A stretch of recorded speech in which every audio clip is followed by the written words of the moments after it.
The rumble started low, like distant thunder rolling across the Pennsylvania hills on a January morning when the sky should have been quiet. Lillian Thorne heard it before she saw it. Her hands, dusted white with flour, froze mid-motion over the dough she'd been kneading since 4:30 that morning. The sound grew louder, closer. A mechanical growl that didn't belong in Millbrook on a Tuesday at 9:30. She was 64 years old. She'd lived in this town for 43 years. She knew every sound that belonged here.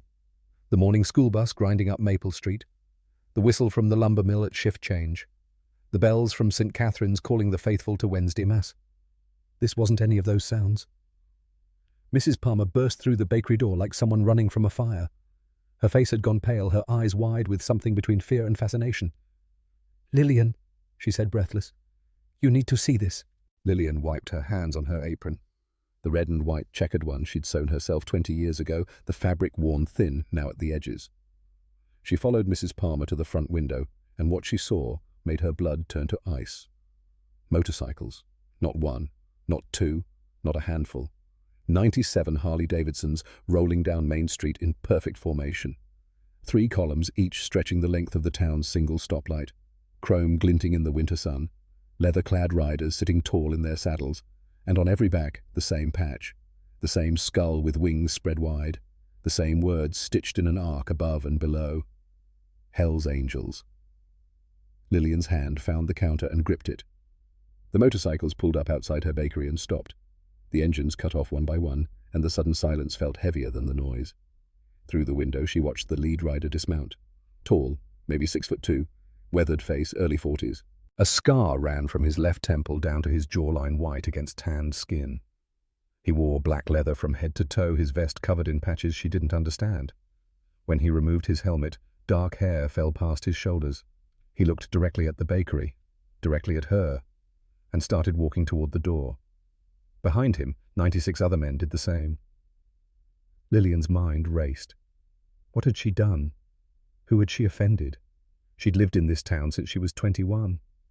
She ran this bakery for 25 years, paid her taxes, went to church, helped her neighbors. She wasn't the kind of person who attracted this kind of attention. But then something flickered in the back of her memory. A different winter. 21 years ago. A boy with a black eye and an empty stomach. A stolen jacket that looked just like the ones these men wore. She'd given him bread. She'd given him shelter. She'd told him something she couldn't quite remember now. Something that had made him cry. Then he'd vanished without a trace, and she'd spent years wondering if he'd survived. The lead rider reached for the door handle. Lillian's heart hammered against her ribs. Every customer in the bakery had gone silent. Mrs. Palmer grabbed her purse like she was preparing to run. Old Mr. Henderson, who'd been reading his newspaper in the corner booth for the past 30 years every Tuesday morning, folded it slowly and set it down. The door opened. The man stepped inside. He was bigger up close, broader, but his eyes weren't hard. They were searching, looking at her like he was trying to solve a puzzle that had taken him 2 decades to find. He removed his sunglasses. "Lillian Thorne." His voice was deep, gravelly, but not unkind. She nodded. Her throat had closed up. No words would come. He looked around the bakery slowly, taking in every detail. The cinnamon rolls cooling on wire racks. The photographs on the wall, faded pictures from the grand opening, her late husband Owen standing proud in front of the storefront. The chalkboard menu written in her careful handwriting. The red and white checkered curtains. The smell of yeast and sugar and coffee that had defined this place for a quarter century. "You remember feeding a kid in 2003? His eyes came back to her face. Lillian's hand flew to her chest. The memory that had been flickering grew sharper, clearer. The boy, the January cold snap, the knock on the door before sunrise. Behind the man, more riders filed into the bakery. They moved quietly, respectfully, but they filled the small space until there was barely room to breathe. Leather and denim and the smell of road dust. Tattoos covering arms, necks, hands. Patches declaring chapters from cities she'd never been to. Faces that had seen hard living, hard years, hard choices. But none of them looked threatening. They looked like men waiting for something important. The man reached up and unzipped his leather vest, pulled it off. Underneath he wore a black t-shirt. His arms were covered in tattoos, full sleeves both sides, intricate designs, skulls and flames and script she couldn't read from this distance. But it was his chest that made Lillian's breath catch. Right over his heart, visible through the thin fabric of his shirt, was a tattoo of a cinnamon roll, perfectly detailed, golden brown swirls, white glaze dripping, and behind it, angel wings, enormous, spread wide, done in such fine detail she could see individual feathers. The man saw her staring. He smiled.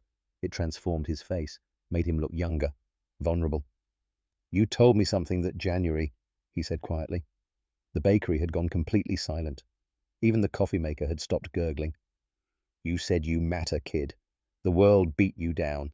But that doesn't mean you don't matter. Somebody should tell you that." Lillian's hand flew to her mouth. Those words. She'd said those exact words. Late one night when the boy had been ready to give up. When he'd told her he had nothing was nothing would always be nothing. She'd stopped what she was doing and looked him dead in the eye and told him he mattered. "My name is Silas Brennan," the man said. 21 years ago, I walked into this bakery planning to die that day. You fed me. You let me sleep in your storage room. You paid me for work I barely did. You talked to me like I was a human being instead of garbage." He took a step closer. "You saved my life." Lillian couldn't breathe, couldn't think. This man, this tall, scarred, tattooed man, was the skinny 17-year-old boy she'd worried about for 2 decades. The one who'd left a note and vanished. The one she'd prayed for. "You're alive," she whispered. "You're alive." Silas nodded. "Because of you." The other bikers were watching. 96 men crowded into her small bakery witnessing this moment. Some of them had tears in their eyes. Hard men, road-worn men, men who'd seen things and done things and survived things, and they were crying. Silas gestured to the men behind him. "These are my brothers. Hell's Angels, East Coast chapters. 97 of us. We rode here from 8 different states to say thank you, to show you what you built."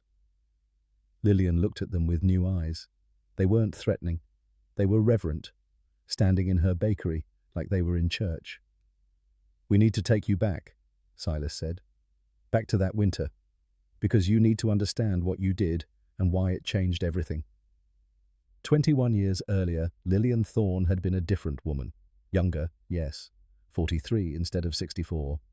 But more than that, she'd been hollowed out by grief, scraped raw by loss, barely holding herself together with routines and responsibilities and the stubborn refusal to give up on her dead husband's dream. Owen Thorne died in November 2002. Construction accident, a scaffolding collapse on a job site in Harrisburg. He was 45 years old. They'd been married 22 years. He died instantly, the doctors said. Didn't suffer. Like that was supposed to make it better. The bakery had been his idea. Owen worked construction his whole adult life, but he'd always talked about opening a business. Something they could run together. Something they could leave to their daughter Nora when they were gone. In 1998, they bought the failing bakery on Main Street, poured their savings into renovations, opened the doors the following spring. Owen did all the carpentry work himself, built the display cases, the shelves, the counter, installed the industrial oven, painted the walls. His fingerprints were all over that building. After he died, Lillian thought about selling it, walking away. What was the point of running a bakery alone? But Nora was at Penn State, sophomore year, studying to be a teacher. The tuition wasn't going to pay itself. The mortgage on the bakery wasn't going to pay itself. The medical bills from Owen's accident, even with insurance, weren't going to pay themselves. So Lillian got up every morning at 4 a.m. She mixed dough. She baked bread. She made cinnamon rolls using Owen's mother's recipe, the one passed down from 1940. She opened at 6 and closed at 6 and pretended she was fine. The town knew better. Small towns always know. They saw the dark circles under her eyes. They saw how thin she'd gotten. They saw her sitting alone in the empty bakery after closing, staring at nothing. But what could they do? They bought their bread. They offered their condolences. They told her if she needed anything, anything at all, to just ask. And then they went home to their intact families and their living husbands and their uncomplicated, grief-free lives. By January 2003, Lillian had been running the bakery alone for 14 months. She'd developed a rhythm. 4 a.m. wake up, shower, drive to the bakery in the dark, unlock the door, turn on the ovens, start the first batch of bread, cinnamon rolls next, then the pastries, coffee brewing by 5:30, lights on, door unlocked at 6 sharp. She could do it all in her sleep now. Sometimes she wondered if she was sleeping, if this whole life was just a dream she'd wake up from to find Owen alive, the accident a nightmare, everything back to normal. The winter was brutal that year, Pennsylvania cold, the kind that seeped into your bones and wouldn't let go. Temperatures dropped below 10 degrees for 2 weeks straight. The bakery's heating system struggled to keep up. Lillian wore layers, thermal underwear under her jeans, 2 sweaters under her apron. She kept the ovens running constantly just for the warmth. Behind the register, she taped a photograph of Owen. Young Owen, 20-something Owen, before the grey hair and the bad knee and the high blood pressure. He was smiling in that picture, really smiling, the kind of smile that made you want to smile back. She talked to that photograph sometimes. Late at night when she was cashing out, she'd tell him about her day, about the customers, about Nora's phone calls from college, about how tired she was, how lonely, how some days she wasn't sure why she was doing any of this. The photograph didn't answer. Owen didn't answer. But it helped somehow, saying the words out loud, pretending someone was listening. 3 weeks before the boy showed up, Lillian found Owen's work journal. She'd been cleaning out the hall closet, looking for winter gloves. The journal fell from a box of his things she'd packed away after the funeral, a small leather notebook worn at the edges. His handwriting filled the pages. Notes about job sites, measurements, supply lists, and scattered throughout entries about people. November 15th, 2002, the day before he died. Fed a homeless vet outside the job site today. Guy looked like he hadn't eaten in a week. Gave him my lunch, turkey sandwich and an apple. Lillian says I'm too soft with strangers. She worries I'll get hurt. But that's the point of living, isn't it? Seeing people nobody else sees. We're all somebody's son, somebody's father, somebody's brother. Everyone deserves to be seen. You never know whose life you're changing.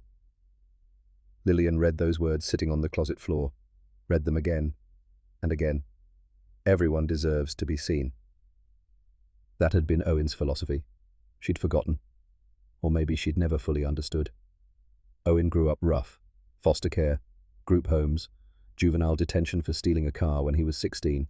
He'd turned his life around through construction work, through mentors who saw past his mistakes. He never forgot where he came from. Never forgot what it felt like to be young and scared and convinced the whole world had given up on you. Lillian closed the journal carefully, put it in her purse, started carrying it with her.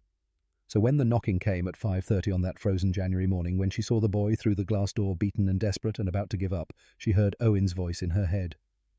Everyone deserves to be seen. The knocking was sharp, insistent, unusual. Lillian was elbow-deep in dough, kneading the second batch of bread when she heard it. The bakery didn't open for another 30 minutes. No one came by this early. She wiped her flour-covered hands on her apron and walked to the front, peering through the glass door. A boy stood outside. Teenager. Maybe 17. Maybe 18. Hard to tell with the damage to his face. His left eye was swollen nearly shut, purple and black spreading across his cheekbone. His lip was split, crusted blood at the corner of his mouth. He wore a jacket 2 sizes too big, black leather with patches she recognized. Hell's Angels, Prospect rocker across the top, Pennsylvania bottom rocker, Death's head center patch. But it was his eyes, the right one still visible. That stopped her. Not angry eyes, not criminal eyes, just exhausted. The kind of tired that came from running too long with nowhere to run to. He wasn't wearing gloves. His hands pressed against the glass were red from cold, knuckles bruised and scabbed. No hat. His hair, dark and shaggy, was dusted with frost. The temperature outside was 12 degrees. 12 degrees. And this kid was standing at her door at 5:30 in the morning, looking like someone had used his face for punching practice. Lillian's first thought was to call the police. Her second thought was Owen. Owen's voice. Owen's journal. Owen's philosophy. Everyone deserves to be seen. She unlocked the door. The boy flinched like he expected her to yell, to tell him to get lost, to threaten him. Instead she said, "Get inside before you freeze to death." He hesitated, looked behind him like he was checking if someone was watching, then stepped into the warmth of the bakery. Up close, he was worse than she'd thought. The jacket was definitely stolen. It hung off his thin frame sleeves past his fingertips. His jeans were torn at both knees. His sneakers had holes in them. No socks visible. He was shaking. Full body tremors. Hypothermia, probably. "I'm not here to rob you," he said. His voice was hoarse, raw. I'm hungry. I can work. I'll wash dishes. Mop. Whatever you need. I'm good with my hands. I can fix things." Lillian noticed those hands again. The bruised knuckles, the split skin, the way they trembled. "Sit down," she said, pointed to the corner booth. Sit down before you collapse. He obeyed, moved like every muscle hurt, slid into the booth and wrapped his arms around himself, still shaking. Lillian went to the kitchen. She didn't think, didn't weigh her options, just cooked. Scrambled eggs, 4 eggs, butter, salt, pepper, bacon, 6 strips crispy the way Nora liked it, toast, wheat bread fresh from yesterday's batch, a mug of hot chocolate, extra marshmallows, and a cinnamon roll, still warm, glaze dripping down the sides. She brought it all to the booth on Owen's favourite serving tray, the blue one with the white rim, set it in front of the boy. "Eat," she said. He stared at the food like he didn't believe it was real. Then he picked up the fork and ate. Fast. Desperate. Like someone who hadn't seen a meal in days. Lillian turned away. Gave him privacy. Went back to her bread dough. But she watched him in the reflection of the display case glass. He ate. Everything. Every bite. Licked the glaze off his fingers. Drained the hot chocolate. When he finished, he just sat there, staring at the empty plate. And then his shoulders started shaking. Not from cold this time. He was crying. Silently. Tears running down his damaged face. "Thank you," he whispered. "Thank you." Lillian brought him a glass of water and sat across from him in the booth. The same booth. The same spot where Owen used to sit on Sunday mornings before church. "What's your name?" she asked. He wiped his face with the back of his hand. "Jake." She didn't believe him, but she didn't push.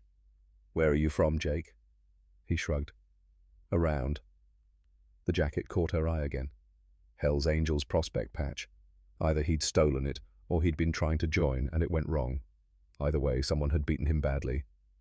"You have family?" He shook his head. "Aged out of foster care 4 months ago. Been on my own since." Lillian knew that story. Owen had lived it. The system dumped you at 18 with nothing. No support.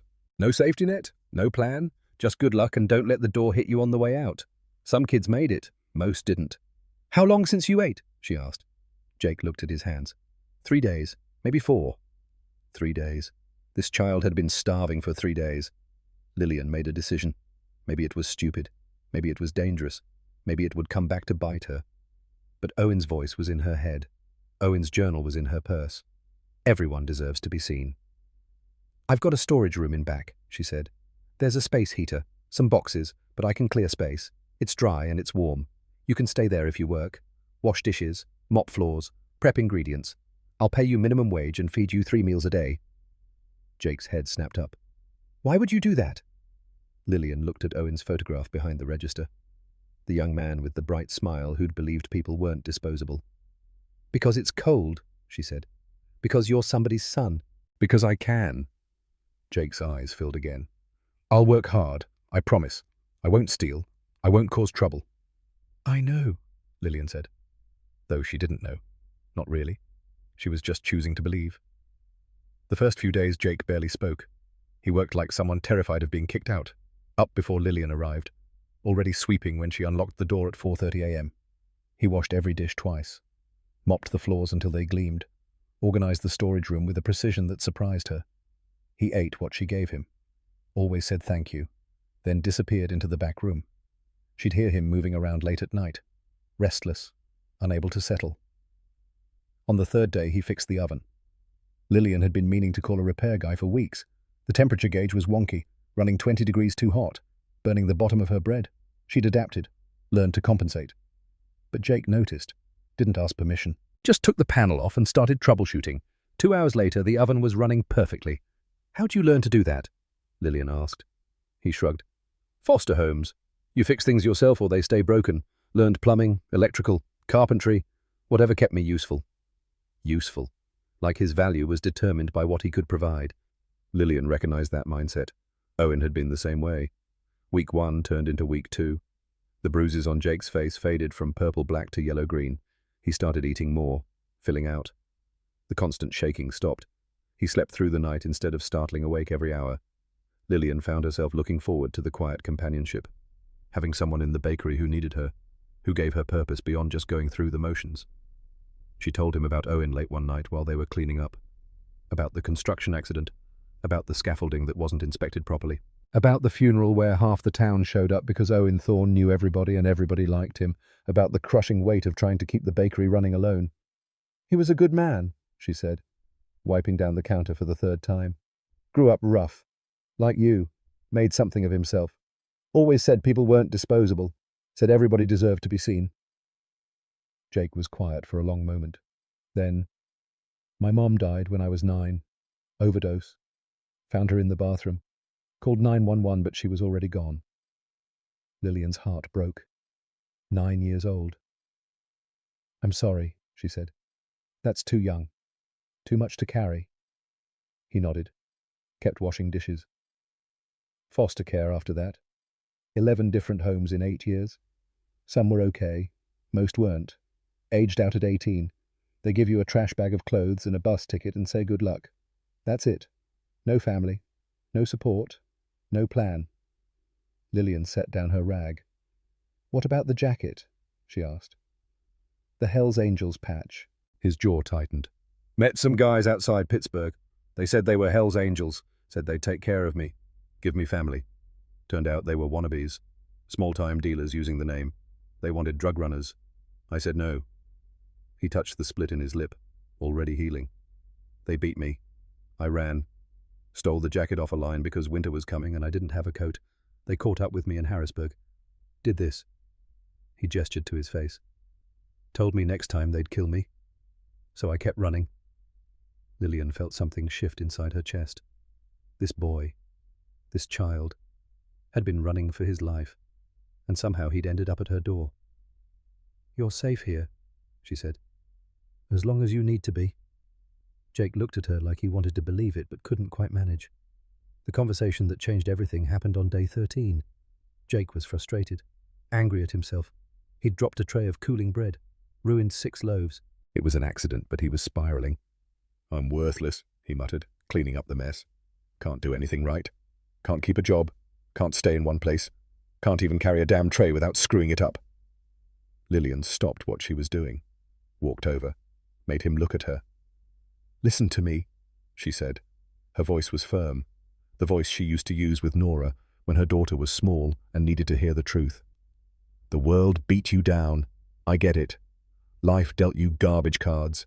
Your mom dying, foster care failing you, men who should have protected you hurting you instead. But that doesn't erase your value. Jake blinked, confused. You matter, Lillian said. Not because of what you can do for me. You matter because you're here, because you're trying, because you're fighting to survive when it would be easier to quit, because underneath all that pain there's a good kid who deserves a shot. She sat across from him in the booth. The same booth where she'd fed him that first morning. You think I kept you here because I needed the help, honey? I've been running this bakery alone for over a year. I can manage. I kept you here because seeing you fight reminded me why I was fighting. You gave me purpose when I'd lost mine. So don't you dare tell me you're worthless. Tears welled in his eyes. Nobody's ever said that to me. Ever. Lillian's voice turned fierce. Then they were wrong. Every single person who made you feel like you didn't matter was wrong. She reached across the table. My name's not Jake, he whispered. It's Silas. Silas Brennan. Lillian smiled gently. I know. You said it in your sleep 3 nights ago. Silas's eyes went wide. Tomorrow, you're going to wake up and choose, Lillian said. Stay broken, or start building.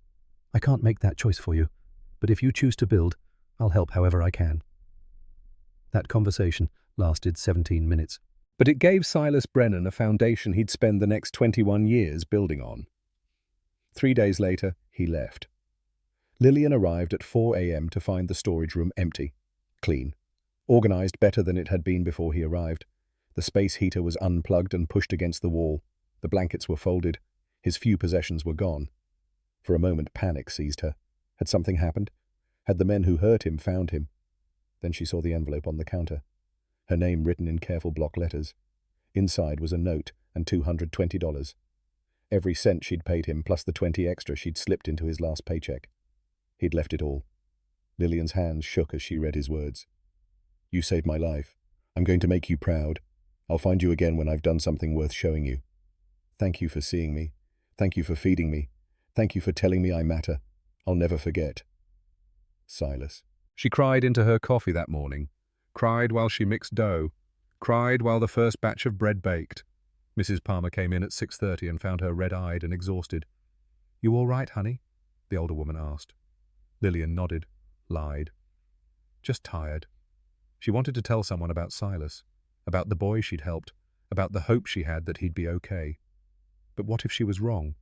What if he didn't make it? What if telling the story jinxed it somehow? So she kept it to herself, kept his note in a drawer, kept praying.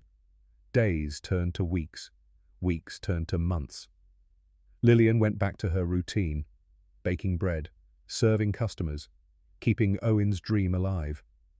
She thought about Silas often, wondered if he'd found work, if he was eating enough, if he was safe. She prayed for him, though she wasn't particularly religious, just sent hopes out into the universe that whoever was listening would look after him. Nora came home from college for spring break and noticed something different. "You seem lighter, Mum," she said. Lillian smiled. "Maybe I am." She didn't explain, couldn't explain, but Silas had given her something: purpose, hope, the reminder that kindness mattered, that she mattered, that Owen's philosophy could change lives. She just never imagined how many lives. Or that 21 years later Silas would bring 96 brothers to her door to prove it. In the bakery present day, Silas Brennan stood before Lillian Thorne with 96 Hells Angels behind him. "After I left," he said, "I went to Pittsburgh, got work on a construction crew, under the table, cash pay, no questions asked. I was good with my hands like I told you. Framing, electrical, plumbing, worked 12-hour days, slept in a room I rented week to week, saved every dollar." He smiled at the memory. "Then I met Dutch." An older man with a grey beard down to his chest raised his hand. His voice was surprisingly gentle. "Dutch Calloway, Pittsburgh charter. Been riding since 1973. Silas gestured to him. Dutch was working the same site. He saw me eating lunch alone one day and sat down. Started talking. Found out I was 18. Living alone. Had nobody. He didn't pry, didn't judge, just talked. And when the job ended, he gave me his card. Said if I ever needed anything, call." Dutch spoke up. "Kid was sleeping in a room with no heat. Winter in Pittsburgh. I couldn't let that go." Silas continued. 6 months later, I took him up on it. Called Dutch. Asked if he knew anyone hiring. He said better than that. Come prospect for us. Real Hells Angels. Not the trash you ran from." He paused, looked at Lillian. I almost said no. The trauma from the wannabe club was still raw. But Dutch promised me this was different. Real brotherhood. Real loyalty. Real family. Everything you taught me about value, about deserving a shot, I held on to that. So I said yes. Lillian listened, unable to speak, unable to process. Prospected for 2 years, 2003 to 2005. Earned my patch legitimately. Proved I had character. Proved I had heart. Became a full member at 20 years old. The pride in his voice was unmistakable. Worked legitimate jobs. Mechanic. Welder. Eventually opened my own custom motorcycle shop in 2009. Built it from nothing. Called it Second Chance Cycles. Lillian's throat tightened. Second chance. The shop did well, Silas said. Really well. High-end custom builds. Celebrity clients. Magazine features. But the whole time I couldn't stop thinking about what you told me. That I mattered. That broken doesn't mean worthless. He looked around at the men filling her bakery. So I started bringing in kids. Kids aging out of foster care. Street kids. Kids everybody else had given up on. I taught them mechanics. Gave them work.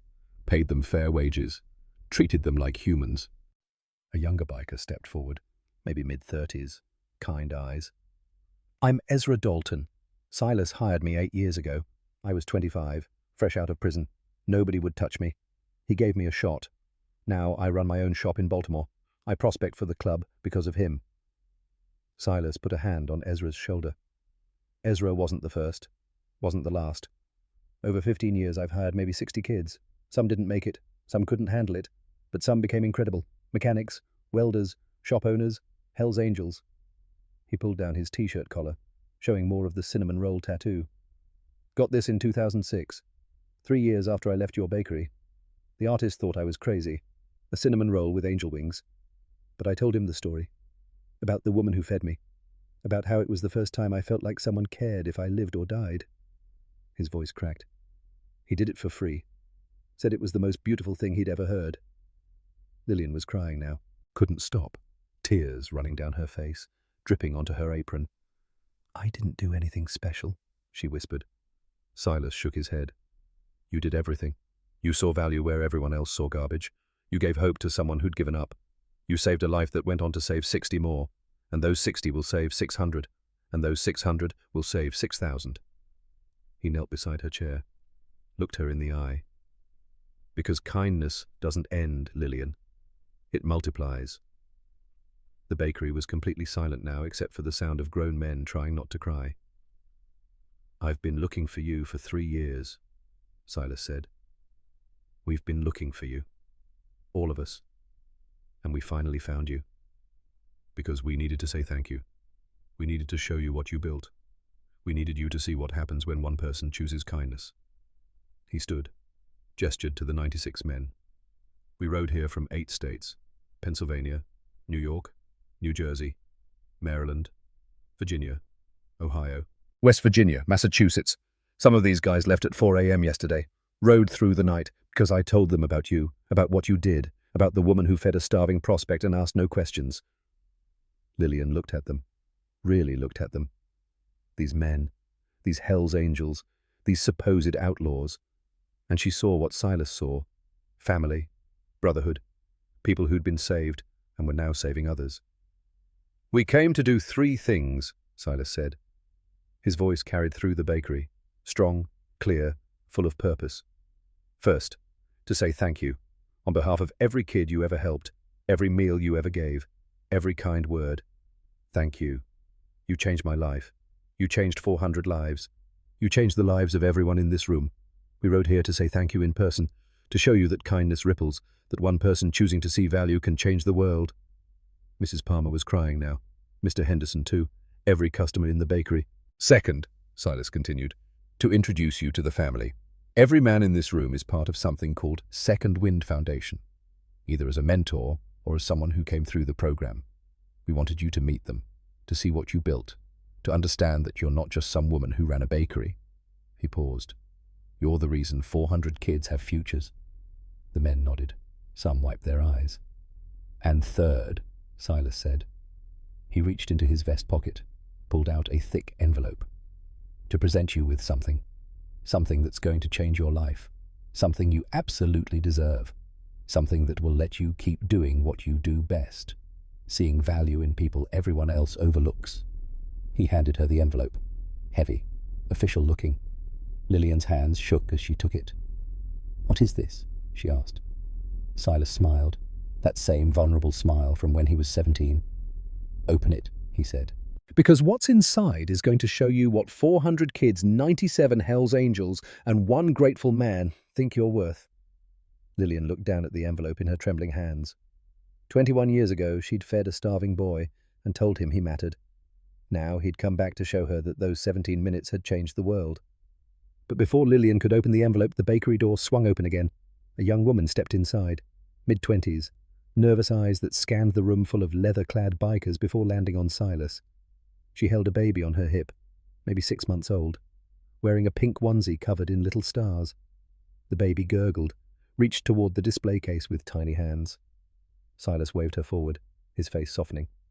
It's okay, Sarah. Come in. This is her. This is Lillian. The woman Sarah took tentative steps into the crowded space. Every biker shifted to make room, respectful, gentle, like they understood she was carrying something precious. Mrs. Thorne. Her voice was soft, uncertain. I'm Sarah Friedman. Lillian shook her head slightly, the envelope still clutched in her hands. I'm sorry. I don't think we've met. Sarah's eyes welled up. Tears balanced on the edge of falling.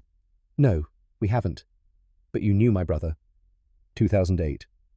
He was homeless, addicted, trying to get clean. You gave him day-old bread every morning for 2 months.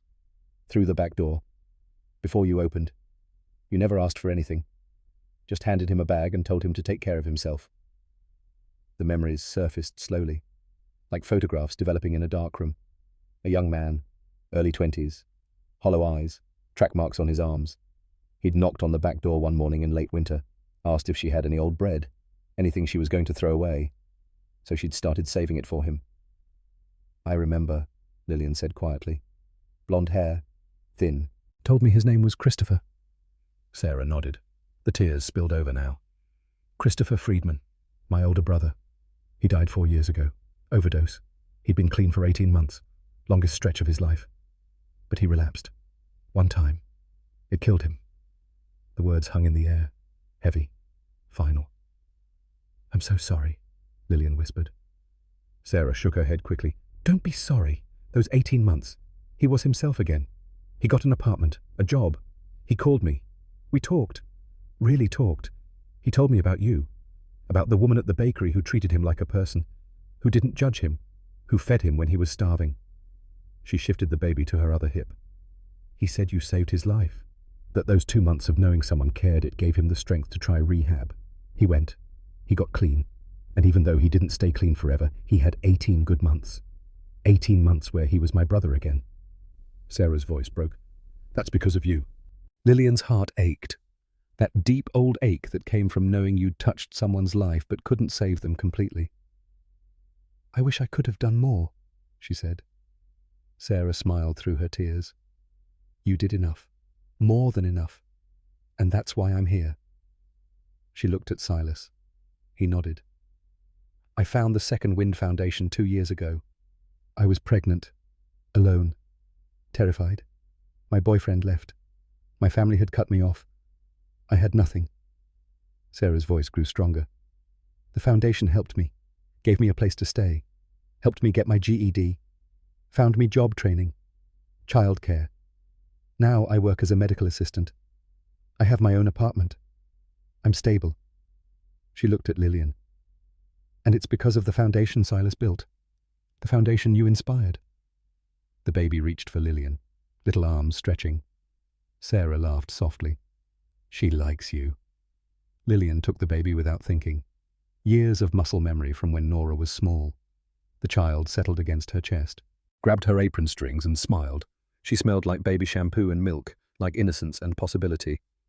Her name's Lillian, Sarah said quietly. I named her after you, after the woman who saw my brother as human. I'll never be able to thank you enough, but I can make sure she knows who you are. Lillian couldn't speak.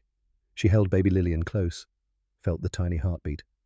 This child, named after her, because she'd given bread to a dying addict and asked no questions. Silas let the moment settle. Then he gently took the envelope from where she'd set it on the table, held it out again. Sarah isn't the only one here because of you, he said. There are 17 people in this bakery right now who were directly impacted by your kindness. He pressed the envelope into her free hand. Open it. Mrs. Palmer came over. Here, honey. Let me hold her while you look. Lillian handed over baby Lillian reluctantly. She opened the envelope with shaking hands. Inside. Legal documents, financial statements, photographs of a building. The first document was a deed. Commercial property. Downtown Pittsburgh. 3 stories. Brick facade. Beautiful architecture. And at the top, in bold letters, property owner, Lillian Thorne. She looked up, confused. What is this? Silas stepped closer. We bought a building. 97 Hells Angels chapters, corporate sponsors, private donations, $3.2 million. We bought a building in Pittsburgh, and it's yours. Lillian's knees went weak. Mr. Henderson brought her a chair. She sat down hard. I don't understand. Silas knelt beside her. We're opening the Lillian Thorne Second Wind Center. Housing for kids aging out of foster care. Job training. Counseling. Everything in one place. First floor vocational training. Second floor transitional housing.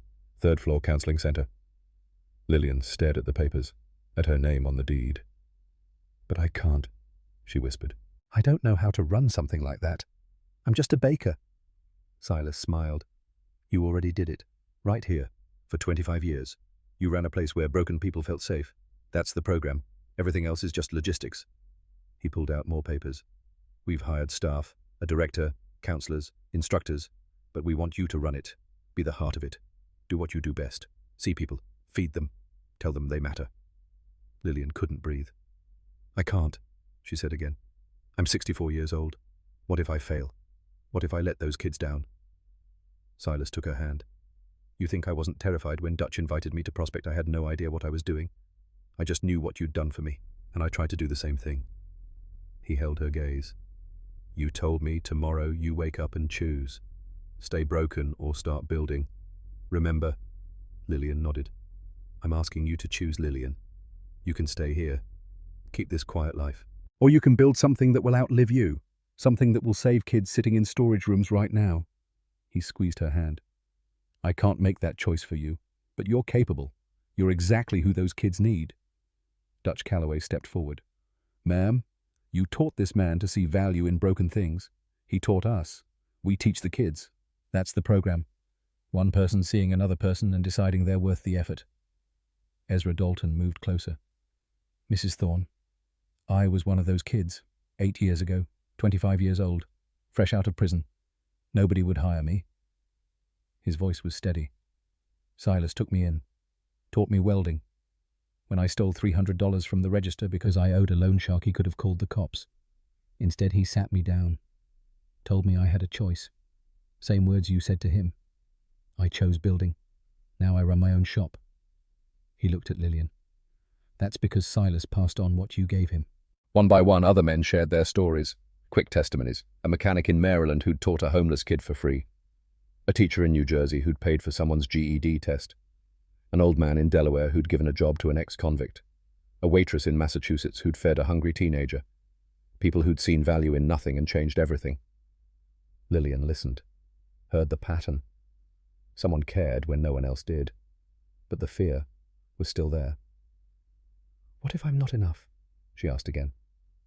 Before she could spiral, the door flew open. Mom! Nora Thorne shoved past two bikers, 43 now, a teacher. Mrs. Palmer had called 15 minutes ago, saying Hell's Angels were surrounding the bakery. Nora had left school mid-lesson, driven like she was racing a fire. What's going on? Are you okay? She stopped when she saw her mother's face. Not hurt, not scared, overwhelmed. And the man sitting across from her wasn't threatening. He was looking at Lillian like she was something precious. Who are you? Nora demanded. Silas stood slowly, held up his hands. Your mum saved my life 21 years ago. We're here to say thank you. Lillian found her voice. Nora, honey, this is Silas, the boy I told you about, the one who stayed in the storage room. Nora's face changed, recognition dawning. The one who left the note. Lillian nodded. Nora looked at Silas with new eyes. My mum talked about you for years. I'm glad you're okay. Silas smiled. More than okay. Because of her. Nora walked to the table, looked at the papers, read quickly.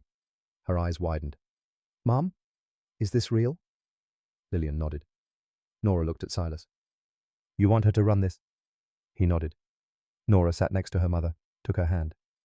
Do you remember that winter 2003, when he stayed here? Lillian nodded. You were drowning, Mum. After Dad died, you were barely functioning. I called every night. I could hear it in your voice. You were giving up. She squeezed Lillian's hand. And then you helped this kid.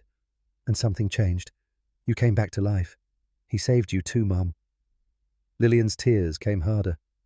Nora was right. Nora picked up the deed. I found Dad's journal after he died. Read it cover to cover.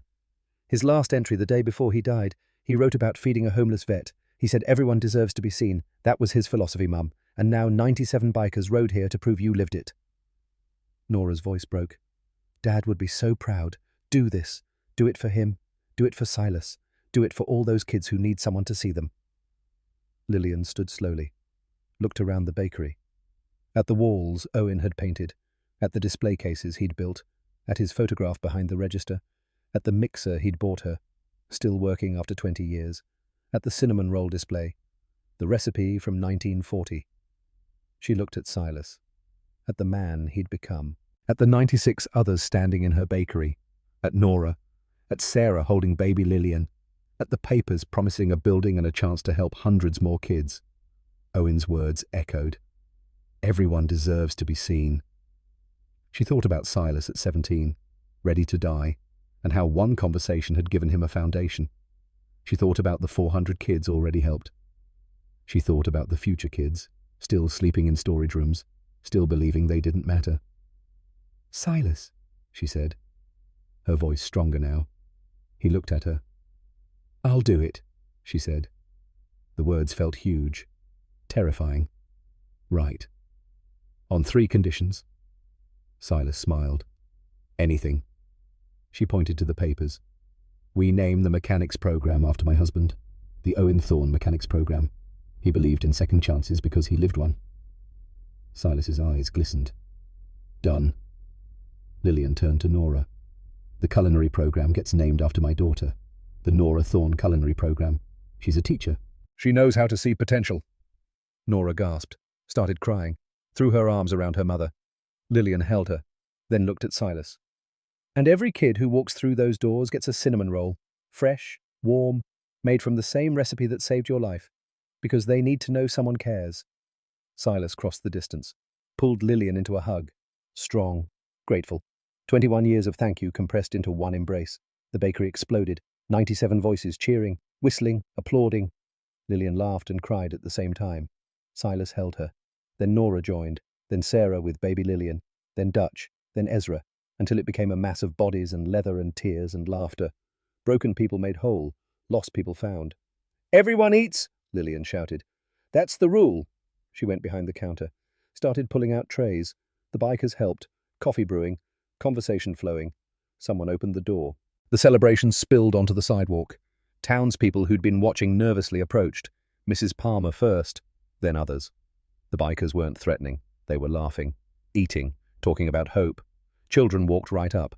A little boy pointed at a motorcycle. Can I sit on it? The biker grinned. Sure, kid. Soon, children were on motorcycles, parents taking photos, fear transforming into celebration. Silas spread blueprints across a table. Lillian leaned over, asking questions. Where would the kids sleep? How many staff Dutch offered to run the mechanics program? Former construction worker who'd been homeless himself in 1972. I'll tell you my story, Dutch said to Lillian quietly. 72. I was working construction in Detroit. Industry crashed, got laid off. Too old to get hired. I was sleeping in my car that winter. His voice was soft. There was a diner. Old Polish woman named Wanda. She saw me in the parking lot one morning. Brought me coffee. Then breakfast. Did it every morning for 2 months. Never asked for anything. Dutch's eyes were wet. When I got work again, I went back to thank her. The diner was closed. Wanda had died. Cancer. I never got to tell her what she meant. He looked at Lillian. That's why I'm here. Wanda never got to see what her kindness created, but you will. That's a gift. Lillian hugged him. This massive man. And he hugged her back. Gently. Ezra offered to coordinate mentorship. A biker named Jackson stepped forward. I'll teach welding. Been doing custom work for 12 years. I aged out at 18. Slept in my car for 6 months. I know what these kids need. Dutch pulled Lillian aside later. I've been working on something. He showed her photos on his phone. A leather vest, custom made. Hell's Angels support gear.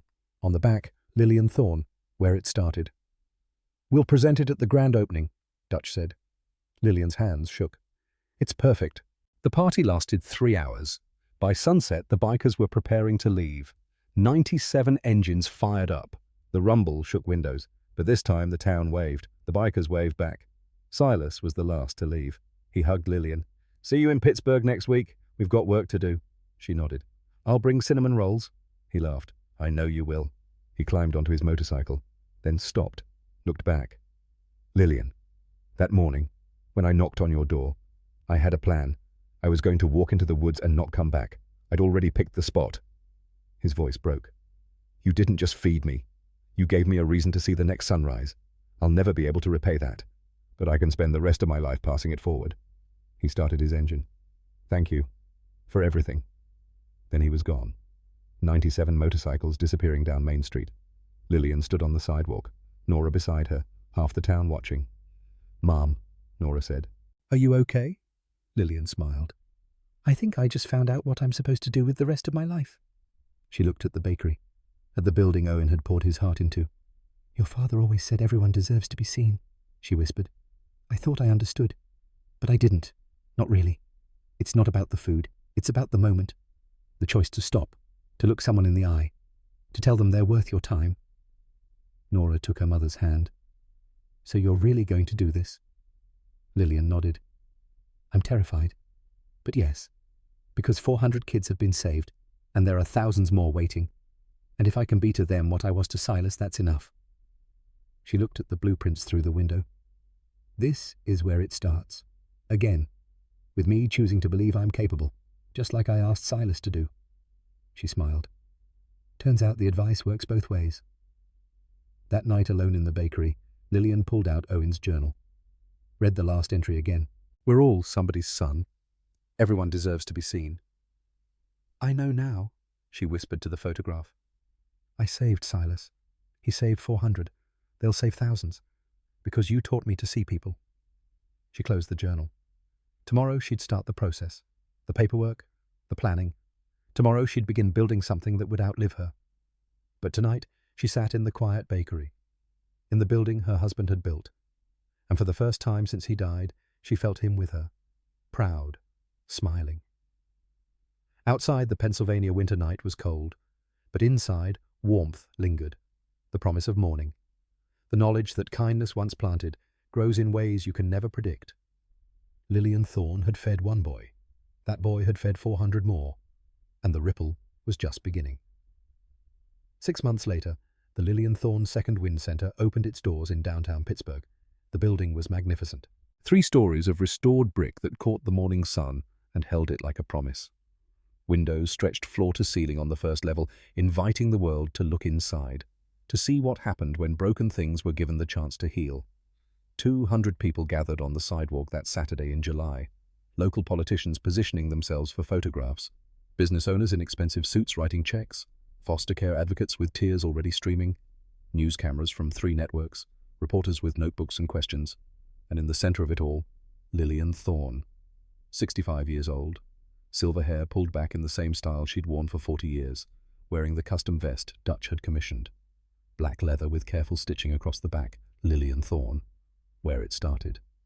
She stood surrounded by 8 teenagers, the first cohort, the ones who'd moved into the transitional housing the week before.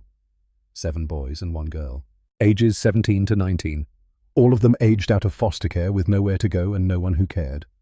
Until now, until this building, until this program, until Lillian Thorne decided that Owen's philosophy could scale beyond a single bakery in a small town. The Owen Thorne Mechanics program occupied the entire first floor. Dutch had designed it himself. 12 workstations, hydraulic lifts, welding equipment that gleamed under industrial lighting, tool benches organized with military precision, a classroom in the corner with whiteboards and diagrams showing how engines worked, how metal bent, how broken things could be made whole again. 12 students enrolled on day 1. 12 kids who'd been told they weren't smart enough for college, that their hands were only good for trouble, that people like them didn't get technical careers. Dutch stood at the ribbon cutting, his grey beard freshly trimmed, his voice carrying the weight of 5 decades of hard living and hard-earned wisdom. This program isn't about making mechanics, he said. It's about making men and women who understand their worth, who know that working with your hands is honorable, that building things, fixing things, creating things, that's power. He looked at the 12 students standing behind him. You've been told you're nothing, by systems that failed you, by families that abandoned you, by a world that would rather look away than look at you. His voice grew fiercer. This program says they're wrong, every single one of them. You're here because you're worth the investment, worth the time, worth the belief. And I'm going to prove it to you every day until you believe it yourself. He gestured to the gleaming shop floor. This is named after Owen Thorne, a man who grew up in the system, who did time as a kid, who everyone said would amount to nothing. He built a business, raised a family, changed lives. This program is his legacy, and you're going to carry it forward. The crowd applauded. The 12 students stood taller. The Nora Thorne Culinary Program occupied the 2nd floor, a teaching kitchen that rivaled any culinary institute. 6 cooking stations with gas ranges and prep sinks, industrial ovens that could bake 50 loaves of bread at once, a walk-in cooler, a pantry stocked with ingredients most of these kids had never seen. 10 students enrolled, 10 kids who'd survived on food stamps and soup kitchens and whatever they could steal, who thought cooking was opening a can or microwaving something in plastic. Nora stood with her mother during the ribbon cutting, both of them crying. My father believed that food is love made visible, Nora said, her teacher's voice steady despite the tears. That when you feed someone, you're telling them they matter, that they're worth the effort, worth the care. She looked at her 10 students. This program will teach you skills, how to dice an onion, how to make a roux, how to bake bread from scratch. But more than that, it will teach you that you're capable of creating beauty, of nourishing others, of giving the same care you deserved, but never received. She smiled through the tears. My father would have loved this, would have loved all of you. This program is his dream made real. The third floor held the counselling centre, and this is where Lillian wept. Soft lighting that felt like evening even at noon, chairs that you could sink into, private rooms where kids could talk to therapists who understood trauma, who specialized in the specific wounds left by abandonment and system failure, and years of being told you didn't matter. A library filled with books, not textbooks, not manuals, just stories. Proof that other people had survived hard things, that pain didn't have to be forever. A quiet room with meditation cushions and soft music. A rec room with art supplies and instruments and games. Spaces designed for healing, for rebuilding, for remembering that you were more than your worst days. Patricia Knowles, the director, was 53. 3 decades in foster care advocacy. 1,000 scars from watching the system fail children over and over. But her eyes were bright as she showed Lillian around. This is what changes lives, Patricia said. Not just job training, not just housing, but someone who says, what happened to you was wrong. Your pain is real, and you deserve help processing it. She squeezed Lillian's hand. Silas told me what you said to him 24 years ago. 3 words that saved his life. That's what we're doing here. 3 words and 300 days of proving they're true. Every morning Lillian arrived at 6 a.m. She'd drive the hour from Millbrook in the dark, park in the small lot behind the building, let herself in through the back door, make her way to the communal kitchen on the 2nd floor, and she'd make cinnamon rolls. The same recipe Owen's mother had used in 1940, the same one that had saved Silas, the same promise wrapped in dough and cinnamon and sugar. At first the kids didn't understand. This old woman showing up before dawn, making pastries, sitting at the table waiting for anyone to join her. But hunger is a powerful motivator, and teenagers, even traumatized teenagers, can smell cinnamon rolls through walls. Carter was the first. 17, scars mapping his forearms in neat lines, stories he kept locked behind careful silences. He came downstairs that first Tuesday, week 2 of the program, found Lillian at the table with a plate of still warm rolls and 2 mugs of coffee. Can't sleep, she asked, not looking up, giving him space to decide. Carter shook his head, sat down carefully, like the chair might break or disappear. Lillian pushed a plate toward him. Eat. It helps. He took a bite. His eyes widened despite himself. This is really good. It's been saving lives for 84 years, Lillian said, smiled. Your turn.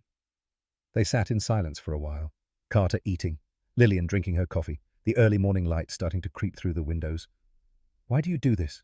Carter asked finally. Come here every morning. Make these. You don't have to. Lillian set down her mug, looked at him directly, the way she'd looked at Silas 24 years ago. 24 years ago, a boy knocked on my bakery door at 5:30 in the morning. He was starving, beaten, ready to give up on everything. I fed him a cinnamon roll, told him he mattered, and that changed both our lives. She gestured to the building around them. He's the reason this place exists, the reason you have a bed tonight, the reason you're learning a trade instead of sleeping on the streets. Her voice was gentle but firm. I make these rolls because they're a promise, a reminder that someone sees you, that someone cares if you make it, that you're worth the effort. Carter stared at his plate. Nobody's ever said that to me before. Lillian's voice turned fierce. The same fierce love she'd shown Silas all those years ago. Then they were wrong. Every single person who made you feel worthless was wrong. She leaned forward. You're here. You showed up. That takes more courage than most people will ever understand. Don't let anyone tell you different. Carter's face crumpled. Tears spilled over before he could stop them. Lillian didn't hug him. Some kids weren't ready for that. But she sat with him, handed him napkins from the dispenser, let him cry without judgment or shame. When he could speak again, his voice was raw. How do you know I'm worth it? You don't even know me. I know enough, Lillian said. I know you're 17 and scared and you've been hurt. I know the system failed you. I know life dealt you cards you didn't deserve, and I know that none of that erases your worth. She stood, refilled his coffee, sat back down. You get to decide who you become, Carter, not your past, not the people who hurt you. You. And I'm going to be here every morning to remind you of that until you believe it yourself. 2 months later, Carter would tell a reporter doing a feature story, Mrs. Thorne saved my life with a cinnamon roll and the truth. She told me I was worth fighting for. She said it like she meant it, so I started believing it too. By the end of year 1, 34 kids had gone through the program. 28 secured stable housing and employment, real jobs with benefits, apartment leases in their own names, bank accounts with money they'd earned. 4 went to college, community college, trade school. 1 girl named Ivy got a full scholarship to a nursing program. 2 started small businesses, 1 detailing cars, 1 doing lawn care, both legitimate, both profitable, both proof that broken kids could build something real. The success rate was 82%, higher than any similar program in the state. But statistics don't show the whole truth. Behind every number was a story. A kid who'd been told they were nothing learning they were something. Ivy Whitmore arrived at 18, homeless, addicted to prescription pills she'd been stealing from the hospital where her mother worked before her mother kicked her out. She'd been sleeping in abandoned buildings, eating from dumpsters, convinced she'd be dead before she turned 20. The foundation gave her a bed, got her into rehab, supported her through withdrawal when her body screamed for chemicals it had learned to need, enrolled her in the culinary program because she needed something to do with her shaking hands. Patricia connected her with a therapist who specialized in addiction, who understood that the pills weren't the problem. They were the solution to a problem that ran deeper. Childhood trauma, a father who'd left, a mother who blamed her, years of believing she was fundamentally unlovable. The therapy was hard, harder than withdrawal, harder than learning to cook, because it meant looking at wounds she'd been covering with pills since she was 14. But slowly, painfully, Ivy started to heal. 2 years later, she was a nursing student, clean, stable, living in a studio apartment she paid for herself, thriving in ways she'd never imagined possible. She spoke at the 2nd anniversary fundraiser. 200 people packed into a hotel ballroom, wealthy donors writing checks, politicians making promises, news cameras rolling. Ivy stood at the podium in a dress she'd bought for this moment, her hands steady, her voice clear. "I was nothing," she said. "I'd been told that my whole life, by my father who left when I was 6, by my mother who kicked me out when I was 15, by every foster home that shipped me off after a few months, by the streets that almost killed me. I believed it. I believed I was worthless." She looked out at the crowd, found Lillian sitting in the front row. "Then I met Mrs. Thorne. First morning at the center. I couldn't sleep. I was too scared, too broken, too convinced this was just another place that would give up on me." Her voice grew stronger. "I came downstairs at 6 a.m., and she was there, making cinnamon rolls. She handed me one, sat with me, and she told me I mattered." Ivy laughed, a sound of wonder and disbelief at her own past self. I laughed, actually laughed in her face, because that was the most ridiculous thing anyone had ever said to me. Me matter. I was a junkie dropout who'd been kicked out of everywhere I'd ever lived. Tears ran down her face now. But she said it again the next day, and the day after that, and every single day for 6 months, until I started to believe it, until I could look in the mirror and say it to myself. I matter. I'm worth saving. I deserve a future. She held up her nursing school acceptance letter. "This is proof that broken doesn't mean finished, that where you start doesn't determine where you end, that one person believing in you can change everything." The crowd stood, applauded. Some were crying. Silas stood beside Lillian, put his arm around her shoulders, whispered so only she could hear, "You're doing it again, saving lives one cinnamon roll at a time." But not every story ended in applause. Not every kid made it to the other side. The call came on a Tuesday in November. Year 2, 2 a.m. Lillian's phone buzzing on the nightstand, dragging her from sleep. Patricia's voice was shaking. "Lillian, it's Devin. He's dead." The words didn't make sense. Devin Morrison, 19, 6 months into the program, working at a grocery store, living in a studio apartment, attending NA meetings 3 times a week. He'd been doing well, better than well. He'd been thriving. "What happened? Overdose?" Patricia's voice broke. "He relapsed. Was found in a motel room 2 hours ago. Paramedics tried, but he'd been gone too long." Lillian sat up in bed, the room spinning. "I don't understand. He was clean. He was happy. Last week he told me he'd never been better." "I know." Patricia was crying now. "I know. But addiction doesn't care about progress. It doesn't care about hope. Sometimes it wins anyway." Lillian drove to Pittsburgh in the dark, arrived at the center at 4 a.m. Patricia was in her office, red-eyed, exhausted, looking 10 years older than she had yesterday. "We did everything right," Patricia said, her voice hollow. "Therapy twice a week, job training, housing, support groups. He was doing so well." She handed Lillian a spiral notebook. "The police found this in the motel room, his journal. The last entry is dated yesterday." Lillian opened it with shaking hands. The handwriting was careful, neat. The writing of someone who knew what he was putting on paper mattered. November 12th, 2025. "I've been clean for 6 months and 4 days, longest I've ever made it. I have a job, an apartment with my name on the lease. A therapist who actually listens. Mrs. Thorne makes me cinnamon rolls every morning and tells me I matter. I'm starting to believe her. But today was hard. Really hard. My mum called. First time in 3 years. She's still using. Still with that guy who used to hit me. She wanted money.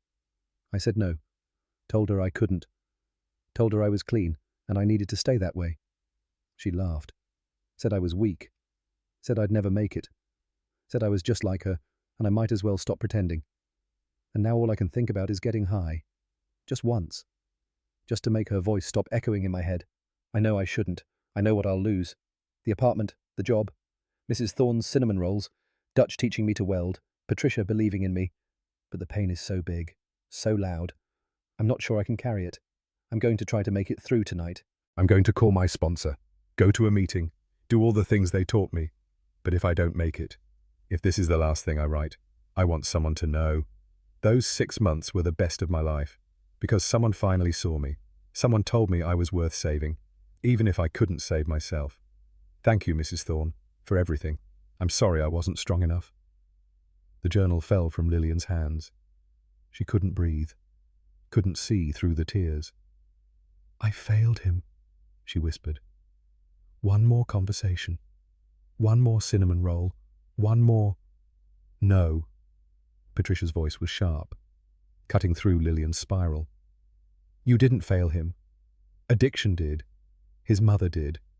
A system that dumps 18-year-olds on the street with no support did. But not you." She picked up the journal. "Read it again. He said those 6 months were the best of his life. Because you saw him. Because you told him he mattered." "Do you understand how rare that is? Most kids like Devin never get 6 days of feeling valued. 6 hours. You gave him half a year." "But it wasn't enough," Lillian said, her voice breaking. "He's still dead." Patricia was quiet for a long moment. When she spoke, her voice was gentle but firm. "Some problems are bigger than kindness, Lillian. Bigger than cinnamon rolls, bigger than love. Addiction is one of them. It's a disease, and sometimes the disease wins. That doesn't mean you failed. It means the disease is powerful, and we keep fighting it anyway." The funeral was 3 days later, a small chapel on the edge of Pittsburgh. 40 kids from the program attended, current residents and alumni.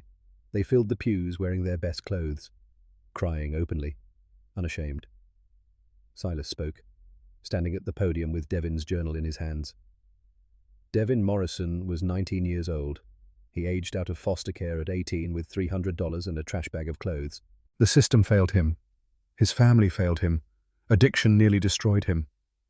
His voice was steady, strong. But for 6 months, Devin fought back. He got clean. He got a job. He rented an apartment.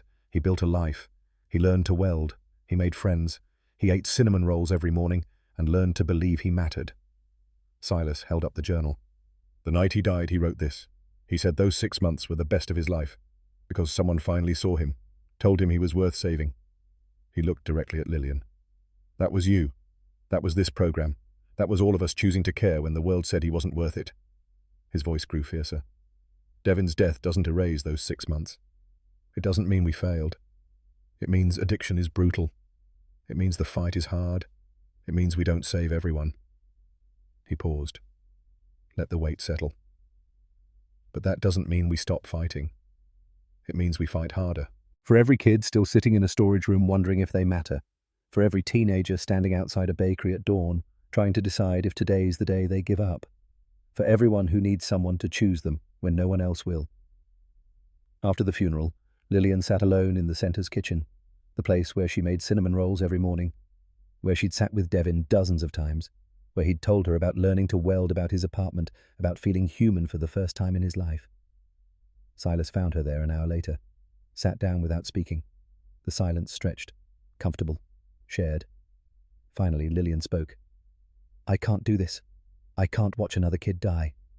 I can't fail again." Silas was quiet for a long time. When he spoke, his voice was gentle. "You didn't fail, Devin. His mother did when she chose drugs over her son. The system did when it dumped him on the street at 18. Addiction did when it convinced him the pain was too big to carry." He reached across the table. "But not you. You gave him 6 months of hope, 6 months of believing he mattered. Do you know how rare that is?" "It wasn't enough," Lillian whispered. "No." Silas agreed. "It wasn't. Because some things are bigger than kindness. Some wounds are too deep. Some diseases are too strong, and we have to accept that. Not everyone makes it, but some do. And some is worth everything." He pulled out his phone, showed her photos. Ivy in her nursing scrubs, Jordan at his welding school, Carter with his GED, Riley designing graphics, dozens of kids, thriving, alive. "These kids are here because you didn't give up," Silas said. "Because you showed up every morning with cinnamon rolls and told them they mattered. Devin's death is a tragedy, but it doesn't erase their success. Both things are true." Lillian looked at the photos, at faces full of hope and possibility. "Devin would want you to keep going," Silas continued. "He wrote that in his journal. He said even if he didn't make it, he wanted the program to continue.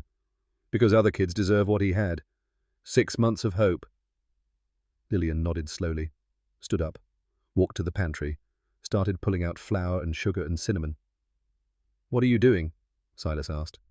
"Making cinnamon rolls." Her voice was steady now, stronger. "Because tomorrow morning, 8 kids are going to come downstairs, and they're going to need to know that Devin's death doesn't mean we stop caring, that we show up anyway, especially when it hurts." She mixed the dough, her hands steady despite the tears on her face. "That's what this work is, showing up, even when you can't save everyone, especially then, because the ones you can save deserve every chance."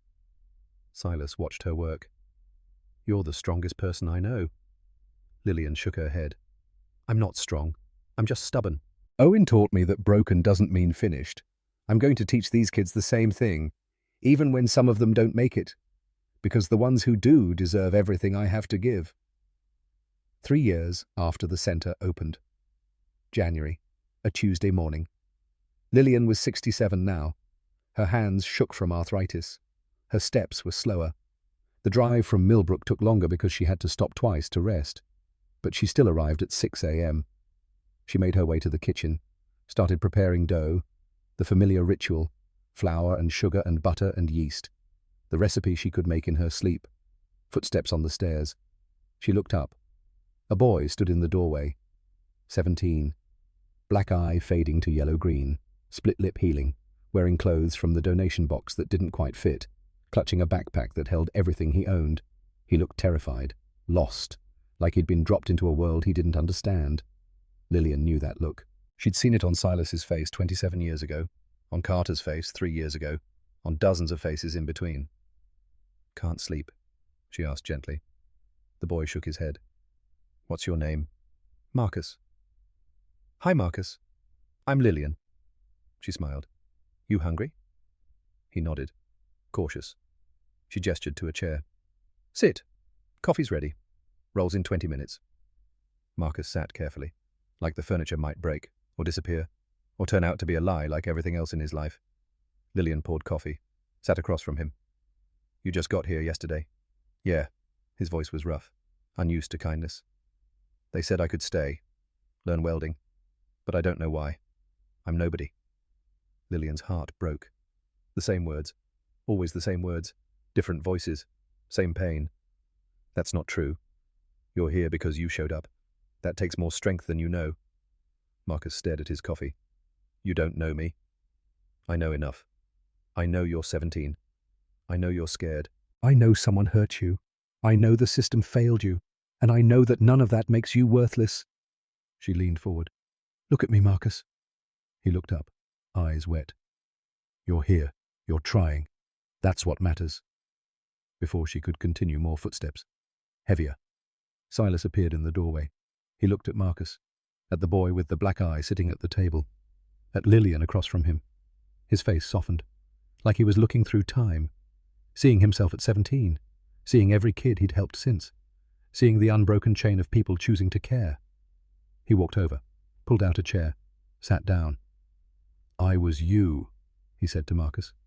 27 years ago, 17 years old, beaten, nowhere to go, convinced I was garbage. Lillian fed me a cinnamon roll and told me I mattered. I didn't believe her, but I wanted to, and wanting to was enough. He pulled down his collar, showed the tattoo, the cinnamon roll with angel wings. This is proof that one person believing in you changes everything. Marcus stared at the tattoo. You really were like me. Worse. I was planning to die that morning. Had the spot picked out. Everything.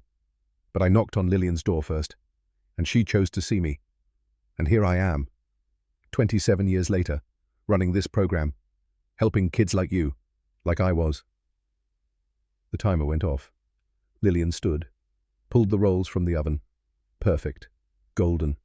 The smell filling the kitchen with promise. She plated one, set it in front of Marcus. Eat. He took a bite. His eyes widened despite every defense he'd built. It's been saving lives for 87 years, Lillian said. Smiled. Your turn.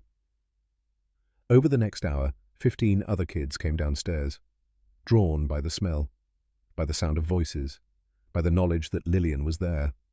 They filled the kitchen, a family made from broken pieces, supporting each other, believing in each other, proof that kindness multiplied. Silas pulled out his phone, took a photo. Lillian surrounded by 16 kids, all of them eating cinnamon rolls, all of them smiling. He posted it. The caption simple. 27 years ago, Lillian Thorne fed me a cinnamon roll and told me I mattered. Today, she's doing the same for 16 kids who need to hear it just as badly. This is what legacy looks like. The post went viral. National news, CNN, NPR, the New York Times. Everyone wanted to know, how did a baker from Pennsylvania change so many lives? Lillian's answer never changed. I didn't set out to save the world. I just opened my door. Everything else rippled from there. 5 years after the center opened. January, 6 a.m. Lillian was 70 now. The arthritis made her hands shake. The stairs were harder, but she still showed up. This morning the kitchen was already warm. Ivy Whitmore stood at the counter. 23 now, nursing student, clean 5 years, steady and strong. Mrs. Thorne, she smiled. Teach me, please, how to make the rolls, how to do what you do. They worked side by side. Lillian's shaking hands guided by Ivy's steady ones, the recipe passing from one generation to the next. At 6:30 footsteps, Silas appeared, with a teenage boy beside him. Lillian, this is Owen. I adopted him last month. Lillian's breath caught. Owen, named after your husband. He aged out 6 months ago, living on the streets, until I found him. The boy looked at Lillian. Silas told me about you, about how you saved his life so he could save mine. Ivy handed Owen a plate, a cinnamon roll, still warm. First one's free, she said. After that you earn them by showing up. Owen took a bite. This is incredible. Lillian looked around the kitchen, at Ivy learning the recipe, at Silas with his adopted son, at Marcus and 15 other kids eating breakfast. 3 generations, all connected by one choice made 27 years ago. I won't be here forever, Lillian said quietly. But this doesn't end with me. She looked at Ivy. You'll make the rolls? At Silas. You'll keep building? At Owen. You'll remember? Silas pulled her aside, showed her his phone, a photo he'd just taken. 4 people. Lillian, Silas, Owen, Ivy, surrounded by kids. This is what you built, he said. A legacy that will outlive all of us. Lillian smiled, finally at peace. Owen always said everyone deserves to be seen. I finally understand. She sat down at the table. Ivy brought her coffee. Owen sat beside her. Silas stood behind her chair. And for the first time in 5 years, Lillian wasn't afraid of dying. Because this work would continue. These kids would be fed. This promise would be kept. One person seeing another person. One cinnamon roll. One moment. Multiplied across generations. Forever.